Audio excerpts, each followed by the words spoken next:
Et pour en apprendre plus, on prend tout de suite la direction des Émirats Arabes Unis où nous attend l'envoyé spécial de France 24, Cyril Payen. Bonjour Cyril. Cyril, on a vu le chaos à Kaboul pour organiser les évacuations. C'est un chaos logistique notamment.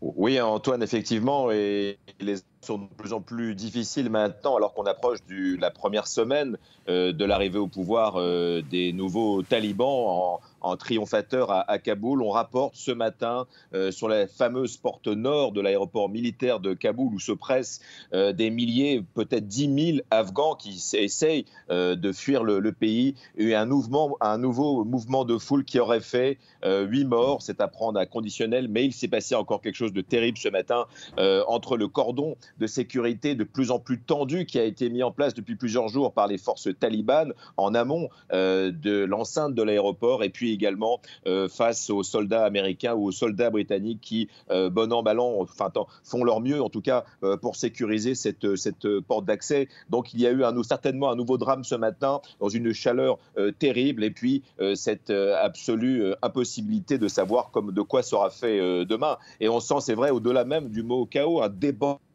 général de ce pont aérien, à tel point que le chef de l'OTAN a reconnu lui-même que c'est une contradiction, un paradoxe qu'on n'a jamais vu dans l'histoire humanitaire, c'est qu'il y a presque trop d'avions et pas assez de passagers. On en veut pour preuve, par exemple, que sur le tarmac militaire de l'aéroport de Kaboul, qui est le seul à fonctionner, qui est sécurisé par 5000 soldats américains depuis ce week-end, eh bien, un avion polonais a atterri et est reparti à vide hier. Un autre avion belge a pu emmener qu'une dizaine de candidats à l'exil, tout simplement parce qu'il est extrêmement compliqué pour notamment les ressortissants américains, quelques occidentaux encore en ville, mais surtout très largement les Afghans candidats au départ, qu'ils soient éligibles ou non à être sous la protection d'un pays pour lequel ils ont travaillé, eh bien, de pénétrer cette enceinte. Donc il y a des scènes de chaos importantes et puis il faut le dire aussi pour finir, un problème de coordination avec les Américains qui sont à la manœuvre, qui contrôlent la sécurité, qui contrôlent la logistique des rotations du pont aérien